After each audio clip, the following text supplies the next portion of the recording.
It's a new week. Hello, and thank you for joining the Monday edition of Journalists Hangout. I'm Ayodele Ozugbakun. Today on the program, Governor Obaseki meets with Wike and Udom as APC National Working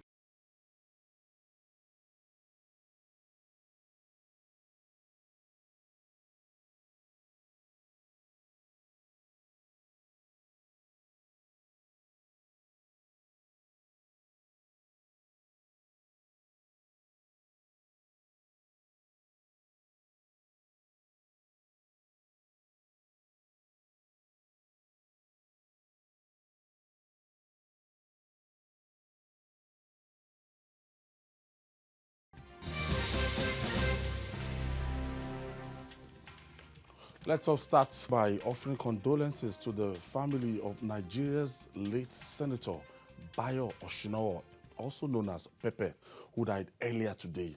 Late Osinowo was a senator representing Lagos East at the National Assembly. May Almighty Allah grant him rest. Babajide, this is shocking. This is shocking. It's a massive shock. Such a very influential and big political figure within the Lagos political firmament is gone. He is responsible for helping many politicians, council chairmen, many political office holders to get to where they are today in Lagos. So he will be sorely missed by the APC family that he belonged to. And we can only pray that God will grant him Aljana Firdaus. Yomi, a ranking lawmaker. He used to be a lawmaker at the Lagos House of Assembly. He's one of the oldest members. I think he has been there since 2003. Yeah, he's done 16 years in the Lagos State House of Assembly. The Lagos House of Assembly before moving to the Senate. Yeah, so I mean, he's a known face in the Lagos State political sphere. So it's a really, really sad one. Our condolences to the family and to everyone who knew him personally, to his friends as well, and even to Lagos State. It's quite a sad one. His colleagues and his friends, they call him Peperito. I think that's like his house there, that somewhere in Koshofe local government, because that's his primary constituency, Koshofe. I think that's his house in Koshofe. Pepe is gone. Pepe. It's a debt. Debt is a debt that we all have to pay someday. And he was just very generous. Yes. Very generous. No, if you are a generous politician, you have so many people around you and you'll be successful. Very generous. That's one thing. That's one fact about politics. People will come around you when they know that you are generous and they can benefit from you. So it touched lives, and that's why it will be so massively missed within the Lagos political family, within the APC family in Lagos. I'm sure as a Muslim, maybe it's going to be buried sometime tomorrow. Or today. Certainly not later than tomorrow. Not even given the situation that we find ourselves now, COVID-19, and also this is not the time to, and he's a Muslim. Yeah. They don't waste time about burying their dead, no matter how big you are. Sure. All right, moving on now. It is said that with love comes war. The love lost between the Edo State Governor, Godwin Obaseki, and the National Chairman of the All Progressive Congress, that's APC, Adams Oshiomhole, is a strange godfather has festered beyond healing. Governor Obaseki is now seeking new alliances after the APC disqualified him as one of the aspirants for Edo Governorship primaries of the APC amidst rising speculation that he is heading for the opposition People's Democratic Party, PDP. Governor Obaseki met separately with his counterparts in Rivers State, Nyesom Wike, and Akwa Ibom State, that's Udom Emmanuel, at the weekend. Babajide, we're on this last week, and with also almost with a note of finality, we said it that it's going to be difficult for Godwin Obaseki within the All Progressive Congress. No, it's I said it was impossible. to say difficult is to to imagine that he could have survived. He could have taken the ticket, but it was clear, it was very clear to me that he would not get the ticket. And that was why I said, even if, because the INEC says that it will only take from the national chairman of the parties, the candidates for each party. So when I said Oshomole would never take Obaseki's name to INEC, that even if he's going to be forced to do that, he will feign sickness, so that maybe someone else will have to go and do that.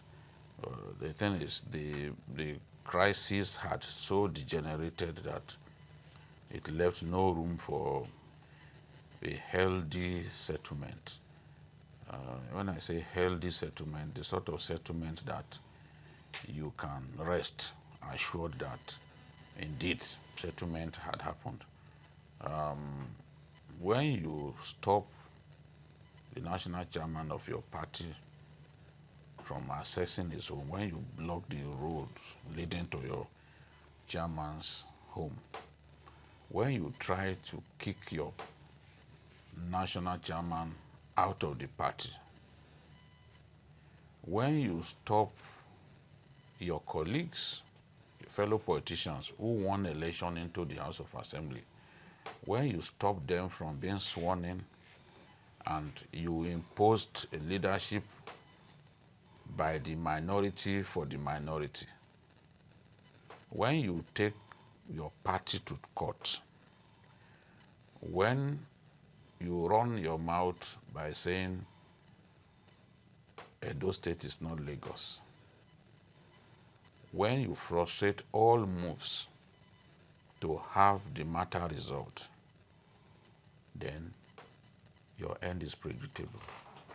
And that's exactly what we have seen.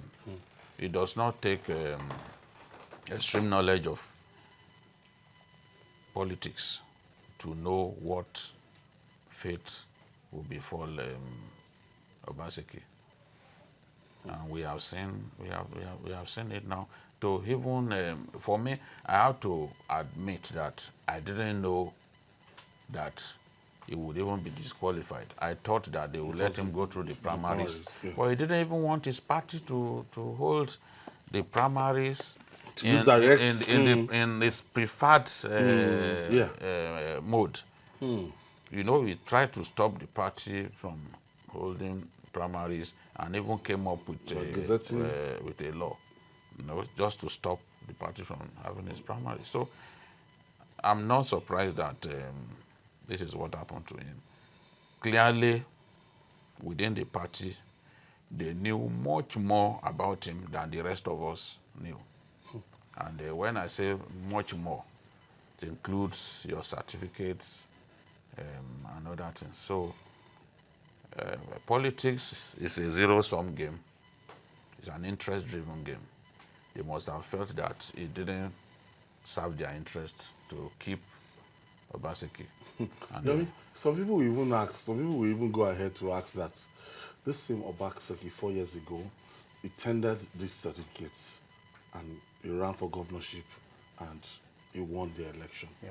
That's what has happened now. That's in the last 4 years, the same APC is an intra-party thing, internal thing within APC, going through the screening committee. Now, I don't know, did you read those reasons they gave?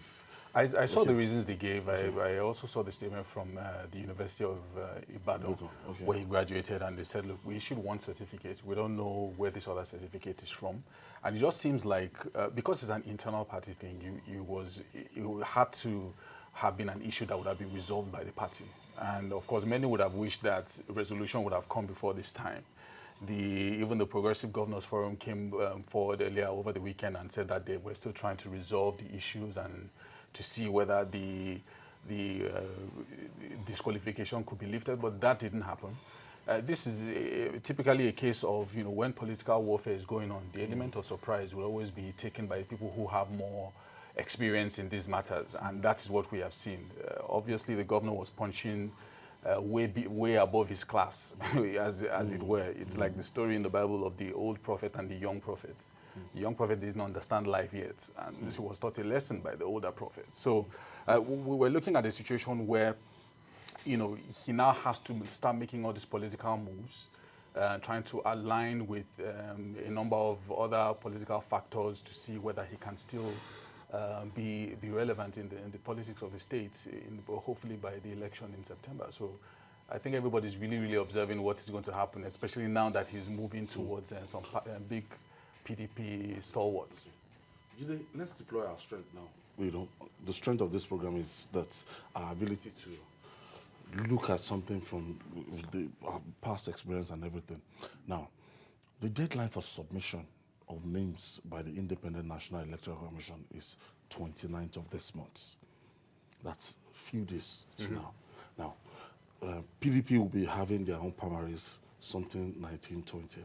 APC will be having their own 22nd to 23rd. That means after the primaries, they have like 3-4 days to submit each of these things. Yeah. And 18 political parties, out of 18 political parties that are registered right now with INEC, I think 14 or 15 has shown interest to contest for this race. Obaseki is now in talk with PDP. That's why he has been shuttling. He has gone to Udom Emmanuel, he has gone to Wike. Looking at the way it's moving, and I understand that there are some people, they've been in PDP, Edo State naturally before, and they want to, people like Ken Imasongo, Riceman, people are also, they've been eyeing that seat now. Do you see the PDP giving Obaseki the ticket, and when he carries the ticket at the end of the day, what do you expect to happen? Well, they are still in talks, and Obaseki said he will only decide after he has met the president again. Of course, President Buhari? Yes, he said he's going to meet President Buhari. Here, we said it here that... we said it on Thursday. Yes, having a photo opportunity with the president amounts to nothing. It's so inconsequential. Yes, because he was saying that the president was on his side. And we said it here that, look, having a photo opportunity with the president amounts to nothing. The president is photogenic. Even his in-law too had a photo opportunity with him after he got his form. And we've seen Akinlade and Co. Akinlade, and many others. He would not say no, turn back. Mr. President is like that. We warned him. We smile. You cannot leverage on his body language. No, he's not that kind of person. That he smiles with you, he hugs you, if he can do that at this time, but I doubt it, does not mean that he supports you. No. Carry this mind. He will not even talk. So it was clear that he was wrong-footed by the reception that the president gave him. Of course, he's the father of everyone, so he will receive you warmly, but that does not translate to support. How Obaseki began to imagine that the president would support him, I wish I understand. Because at the end of the day, that support would not come. Now, he said he's going to wait until he meets with the president before deciding on his next line of action. The president will not go against the decision of the party. At least this decision, the president will not go against it. It's too late. And Oshiomhole is a smart man. Every big step that he wants to take, he first consults with the president, because he knows that he needs the president so much. He's the leader of the party. That's the right thing to do. So when you go to the president to report Oshiomhole and other people, they probably would have even alerted the president that you are coming, that this is what you want to come and talk about. But the president should remember that you did this, you did this, you did this, you did this. So they will have turned the president's head even before you got there. So this is the situation that he found himself. As for whether he can get the PDP ticket, is a tricky one, As an incumbent governor, he has resources, no doubt about it. And resources help politicians to win elections in our country. But security is also a factor. You need security. You also, in our kind of politics, the thugs are also useful. Now, is he sure that when it comes to security, he will get The cooperation, as the he was cooperation getting when it was of the IG and other people? Of course, that's a very easy question to answer. He's not likely to get it because he will have, if he joins the PDP, he will have fallen out of favor. You see, that's our system. people have told me, but Samuel Otom won in Benue. I knew Samuel Otom would win in Benue. And I predicted it that he will win, despite the fact that the godfather of Benue politics was in the APC. I knew why I predicted that he will win. This is a different situation. The support base that Samuel Otom enjoyed, he does not enjoy it. You see, if you are fighting Oshomole and you manage to have a lot of the big politicians on your side and the masses on your side, the bulk of the people, you can win this kind of election. But the way it is now, you look like someone completely isolated. And the party has found someone who used to give them problems. Someone who used to deliver his constituency to the PDP. They found that person. Someone that many people believe should have won the last election. If you didn't win. You know, many people believe he should have won. So a lot of them who believe he should have won are likely to back him this time. So it makes it even difficult for him. Yes, Philip Schreiber will want to ruffle feathers in Edo North and try to seize power from Oshomole. But that remains to be seen. Even if Philip Schreiber dislodges Oshomole in Edo North, that's not what I'm predicting will happen. But even if that happens, It is the central votes. the votes from the central are huge. Yes. And Ize Yamo has always Benin done well delivers it. in that area. When Benin, So this is the thing. Can you say now that that the people of Benin Kingdom are happy with Obaseki? Does he have them on his side? He does not have them on his side. The bulk of the politicians are not happy with him, either big or small. So how does he navigate? That's why I said you need to choose your fights. You want to fight, you need to choose your fight wisely. You can't take on everyone and then expect to win. He has a very short time.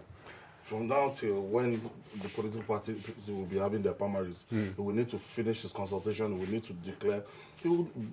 Part of the, when I was reading the requirements from the People's Democratic Party, they said he will need to meet even all the aspirants that were screened. And some of the aspirants are already... Like 3 of them have been screened by the PDP electoral committee.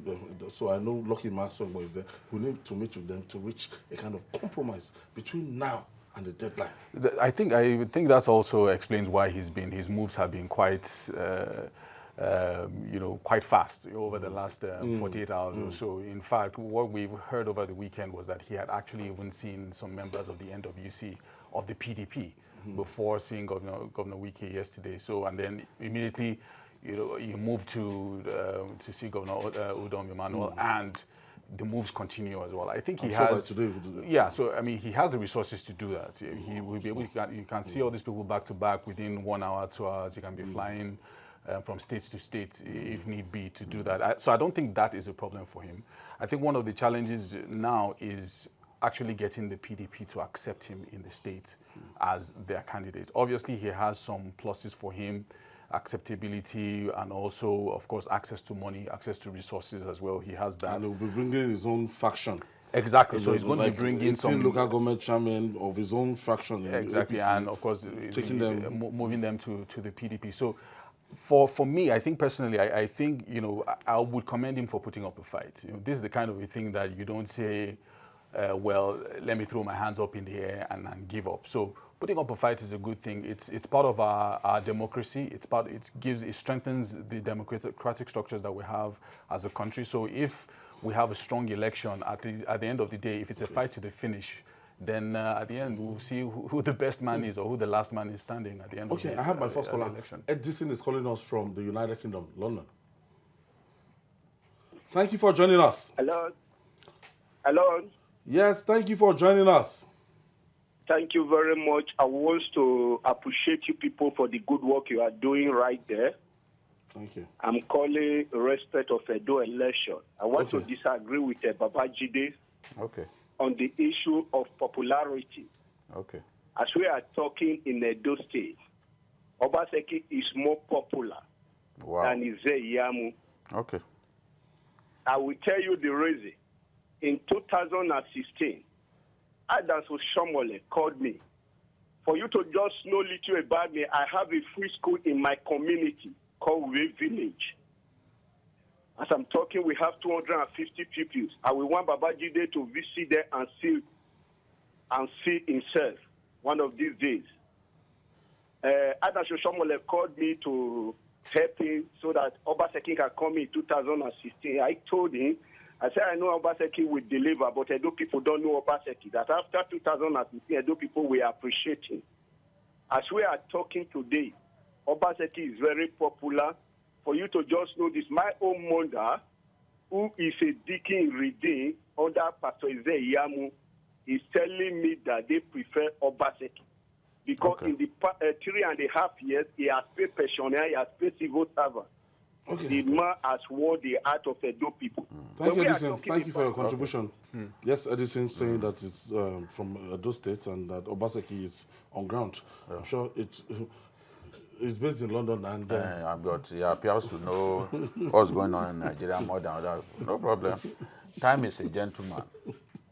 Time is a gentleman. The elections will soon come. We shall see. It's not the first time that people will say, "Oh, you are lying." It's not, and this is not something that we started doing today. So, I've been. There are times because we don't use sentiments to predict what will happen. We take sentiments away. That is why the level of accuracy is impressive. The election will come. If they do elections today, I like to predict 3 days to an election. If they do an election today, Obaseki will not win the election. the dynamics do it. from now till September. The truth is, that's why I even- said, Do you understand? We are still talking about primary election here. yes, is he even sure that he will get the PDP? Do you understand? Because there are He might even issues with contest that at all. one. Let me tell you, there are some people who will leave the PDP in anger Yes. once he picks that ticket. There were people who left the PDP for APC the moment Izeyamu showed up. Look at the day Izeyamu, when they said he could not do that rally. Look at the crowd even inside his house where he chose to do it. So this is a matter that time will resolve. When that time comes, I hope we have his number so that I can call him to ask him, Edison from London. yes, whether he remembers this day. Politics is not in 24 hours. So Yeah. many things can change. It's very fluid, it's very It's not dynamic. what you know before or what Yeah. you've seen today. People, the way they. His mother is even an individual. I thought he wanted to tell me that he conducted an opinion poll, a scientific opinion poll, and all that. I think with the surprise of Friday's disqualification, I think that's what has really shaken everything around, and also has I didn't see it coming. Nobody saw it coming. I thought And he was going to participate that's in what the we're saying primaries. about political warfare. Everybody will hold their cards to their chest, but it's the person with the higher experience and the longer arm that will then show you their cards at the end of the day. And if you're not ready, or if you're the one who is either weaker or the one with less experience, you then discover that you've been And he outmaneuvered. said, "Look, I'm not going to appeal because there's nothing to appeal. They told you, where is your certificate? you show them your testimonial. Testimonial and certificates don't mean the same thing. Show them the certificate. They said they were prepared to wait for you to bring the thing. And what they are saying is, look, we don't want what happened in Bayelsa that last time to happen again. That's why they are trying to be more thorough, this and that, you know.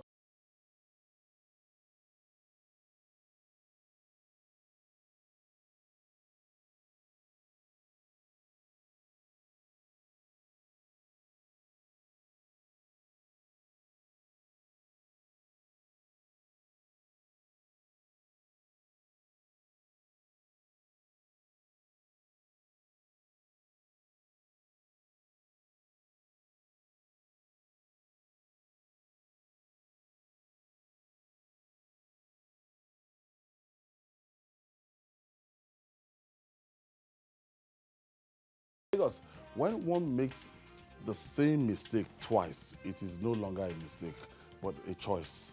Nigeria's notorious pop star Aziz Fashola, popularly known as Naira Marley, is in the news for the wrong reasons again. 2 months after his arrest alongside the Nollywood star Funke Akindele for breaking down rules to organize a house party, Naira Marley staged a concert in Abuja at the weekend in contravention of the social distancing rule. The so-called driving concerts also breached rules on the use of face masks in public places and the 10 p.m. to 4 a.m. curfew in Abuja. The FCT task force team on COVID-19 has sealed the Jabi Lake Mall for 2 weeks for staging the concerts. Jide, you know, we've always been people sometimes they tell us that we raise unnecessary alarm on this program, and the way we are seeing it now, it's coming home. It's coming home. People that we know, people we can see, big people, they are dying, and it's no longer somebody in Abuja, somebody in, we now, Yeah. So COVID-19 is here for real. That's in the midst of this. Lagos and Nigeria, the federal government of Nigeria, they, in their wisdom, they said they will be opening the economy in phases. So they are doing it partially. That's why they've not given the go-ahead to restaurants, big hotels, nightclubs. And public gatherings and things Public like gatherings. We've not started our regular Owambes. But Naira Marley at it again, Jide. Frankly, I don't know any musician of note globally who has breached the protocols set as a result of the pandemic anywhere in the world. I don't know any artist. If anybody I wants don't to know perform, any if there's any artist show who around the has world, done we'll that. know. Except Even Zlatan Ibile was so frustrated, because he could not go to play in London. Those shows had been lined up, but this thing came and he couldn't do it. Naira Marley is the only musician that I know who has breached this. We saw what happened with Wasiu when the new Oniru was Yes, it was a Zoom. it was a virtual party. He stayed in his house in Ijebu. They were singing. They were watching him over a big monitor. He could have come to Lagos. The first of his kind. Yeah. Yes. Look at him coming down from the private jet. And his supporters. The truth is, we need to admit that things are collapsing in our nation. How did this boy get the permit? Because he flew into Abuja with about 8 other persons, as I heard. Private jets. Who approved the airspace? Because this is not supposed to be an essential service. So how did he even get the permit to fly in the first place? You can see that corruption is most likely at play here. Then the Jabi mall itself. How come this boy was able to sing? The hall was packed, the arena was packed, and nobody could go there, stop the event, and then arrest him. He finished all that he came to do, left. Then the decision was taken to, okay, now go and lock up the place. The way to take an action that will have this program impact. would have been promoted before time. Of course. Yes, of course now. It was promoted. They had flyers and all that. Even the diamond, they categorized the seats: silver 20,000, gold 40,000, platinum 50,000, diamond 200K. So they made money from the show? Yeah. So the thing is, how did they manage? Because ordinarily, before they even do the show for 20 minutes, they should have deployed security agencies to the place to stop the show. That is when it will have impact. And then the guy, the singer, and other people put them in handcuffs. Things are generally derailing in our country. I just don't understand. People don't want to obey the rules anymore. They don't want to obey the rules. And it's either the people who are meant to enforce rules are just simply looking on unconcerned, or they are compromised. But no country can be great if these kind of things are happening. I'm saying that I've not seen an artist, a world famous artist, who has done what this person has done. I've not seen it anywhere. Whether in America or I've not seen it. There's a pandemic that is on, and restrictions have been placed. And then we have a musician going to sing in Abuja. I mean, Jide said something that caught my attention, and our airspace is still closed. It's still a big problem. You know, we've been saying how this. you got to charter a private jet, and you left Lagos to Abuja, and even when the airspace was even tighter than it is now, during the months of somebody in April, FAN during must the month answer of the May. question. FAN, Exactly. NCAA, NAMA, all the agencies gave involved the approval. gave the approval. He flew to Naira Marley to fly. Abuja. So apparently, I mean, I made a few phone calls just to find out what was really happening in Abuja and how this thing was able to happen. So apparently, the promoters and the organizers of the event assured, in quotes, assured the authorities of the FCT that everybody was going to sit in their cars. So it was supposed to be an in-car concert. I don't know how it's called. Drive-in concert. So you sit down and watch what was happening on the stage. So that was initially what was agreed or what was approved. And then that initially everybody was behaving themselves. And of course, this kind of a thing, as the night wears on, people are drinking, people are having fun. After a while, when Naira Marley came on stage and started dancing with his girls, then everybody came out of their cars. By that time, it would not be alcohol pandemonium, alone. of a course. lot of things would have taken over Smoking their brain. and all of that. Yes. And pandemonium then ensued, and that's when everybody then, threw caution to the wind and just jumped. So it was really, really, I mean, at the end of the day, a grossly irresponsible act. The promoters themselves should have known that there's no way that you would have a concert like this. People haven't been under lockdown for about 90 days.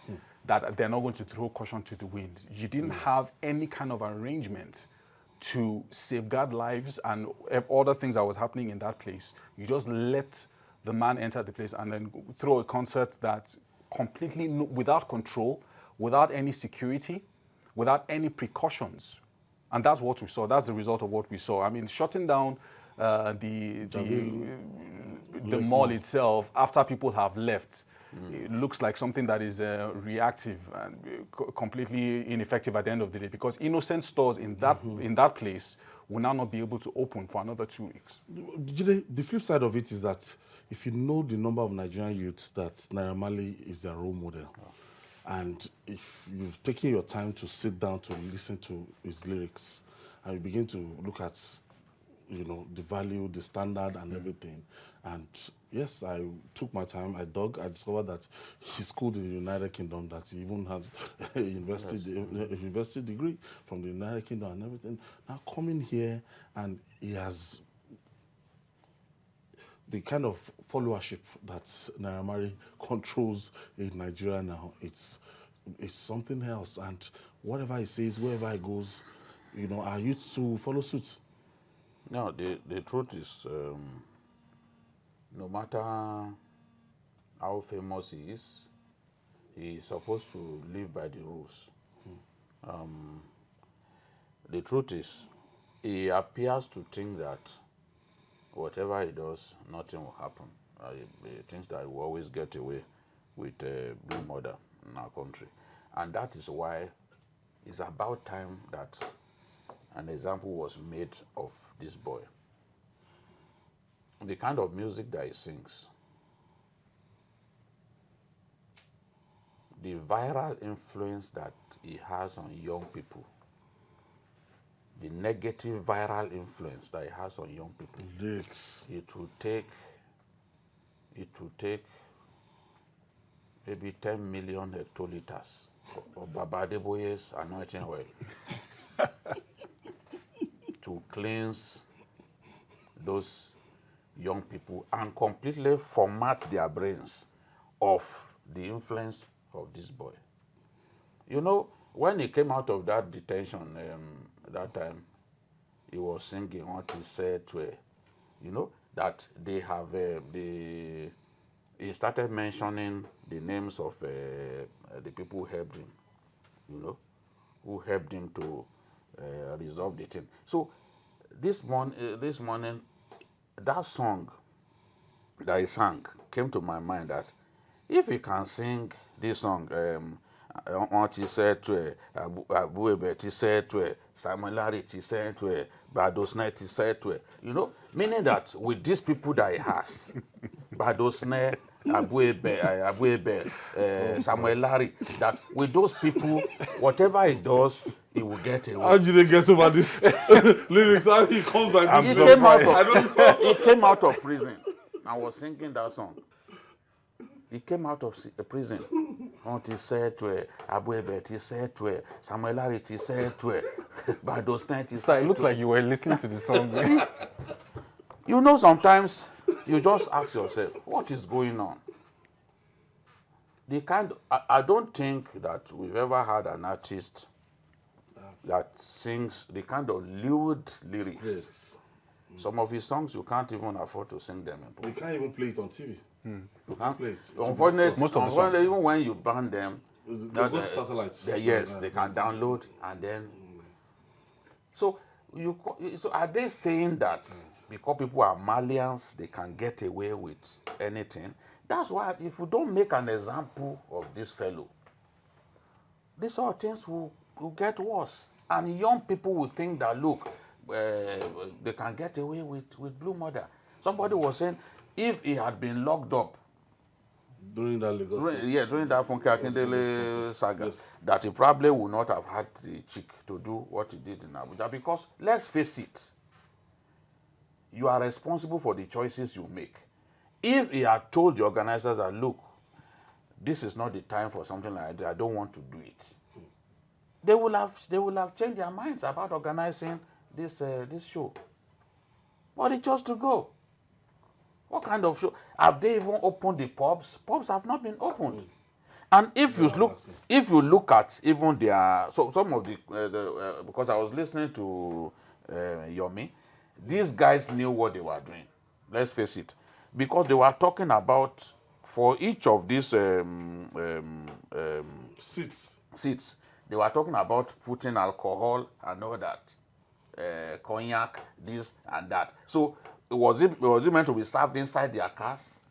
Because these are seats we are talking about. Go and look at the poster. Alao is calling us from Lagos. Thank you for joining us, Alao. Thank you very much, Ayodele. My namesake. I greet you. I want to appreciate Kolade-Otitoju and all other members of the panel. What you are doing is the best for us in Nigeria. But unfortunately, not everybody actually listens to it, because you only it's like to talk to people who speak English. Those who speak Yoruba or other languages, they will be interested in what you are saying. And Kolade-Otitoju, don't mind whatever people say about you. always believe in your principles, telling the truth all the time. Yes. It doesn't matter who, what they say about you. What you are saying, what they are saying does not bother you. It's you, your conscience. And please, continue. If this opportunity is available to many people, you will have a lot of people who will contribute in many languages. Like you will contribute in Yoruba and so on and so forth. You are doing a very beautiful job. Don't let anybody bamboozle you. Say, Eli is this, is that. Leave them alone. Let anybody say whatever he wants. What you are saying is what you are saying. What you know as the truth is what you are saying. And God will continue to bless you in this way. Thank you very much. Major Ayodele Alao is one of our ardent followers. He just celebrated his 84th birthday yesterday.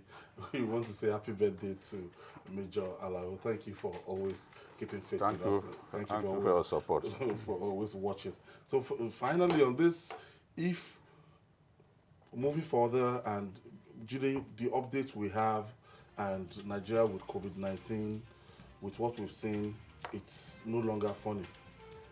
It's not funny, and we shouldn't then be encouraging the kind of things that we are seeing. It's a good thing that we've had even imams say, look, we cannot open the mosque now. Even Babajide said it yesterday that he wasn't. No, in his own case, age, yes, and then the grandchildren are underage. So, but he approves of the rest of the congregation. But if it's other people, they will insist that he will be there. They will insist that they will be the one to preach. And they will arrest him now. They will arrest him. They said if you are above 65, you cannot show up. He is a man who obeys the laws of the land. He will not do anything that is contrary to the law. So that's his own nature.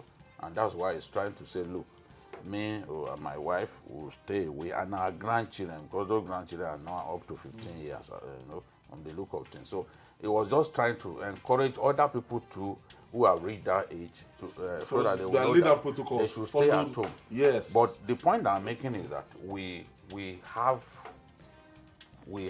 even clerics who on their own are saying, yes, it's a good thing that you have opened the churches. Yes, you have taken this decision, but we are not going to open our mosque because how do we? The issue is how do we enforce social distancing? I can tell you that our leaders have simply buckled up under pressure.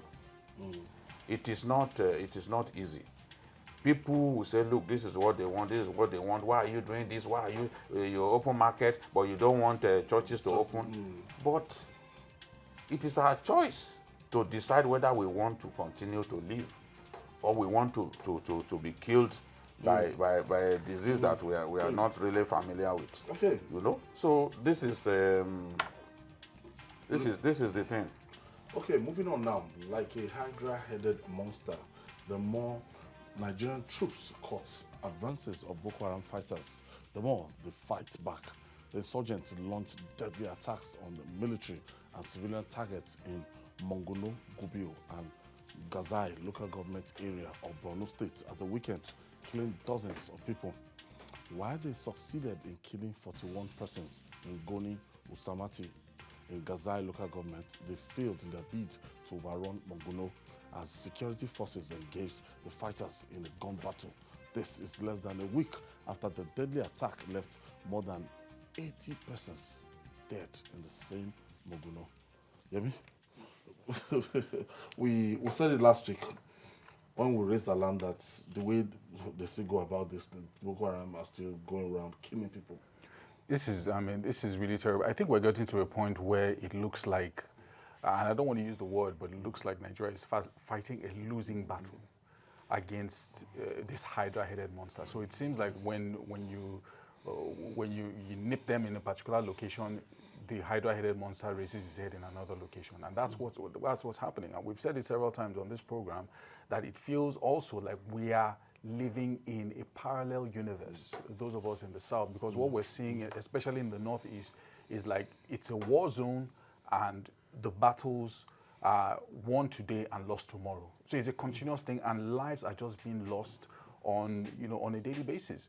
I think where we're getting to now is a point where we probably would have to cry out to the international community, because it looks like this thing is not going. It is not ending. People are dying, and increasingly the north, not just the northeast, the northwest as well, it's becoming very volatile, and it looks like the armed forces are, basically fighting a losing battle. It doesn't seem like there's an end in sight, and this is a big problem. Probably we need to start calling out to the international community. Maybe a joint regional force might be what will be required at this point. We have one. Jide, what is baffling now is that by the time the Chad carried out their onslaughts, so I had the impression that time that these people, for now, it will take time for them to come together, recalibrate and everything. But apparently, they didn't wait for that incubation period we're talking about. As in, the way they are regrouping now, and I thought they might be looking for soft targets. They are going to military bases now. No, they waited. For how many? If we check, they waited. They didn't launch this kind of attacks about a month ago. They didn't launch them, and that was why some of us were boasting that they were on the point of winning the war. The Boko Haram, those guys, you must give it to them. When you think that they are down and out, they will just bring a surprise on you. The few weeks after the success of the Charger forces, you will observe that there was little or no activity from their end. And that was the time when the rumor that Shekau will surrender, that was, if they were attacking regularly like this, nobody would have come up with that. But because there seemed to be, they were in disarray, a lot of their leaders had been killed, and many people felt, that beyond the shores of the Lake Chad, they don't have any fortress again. But I had warned that that is not that a lot of their leaders are not even staying in that Lake Chad area, because they've chosen to hide in some forests so that the Air Force will not be able to detect them easily. So they waited for some time, and then we made mistakes. When they were retreating, they retreated, they were able to escape with some gun trucks, up to 30 gun trucks.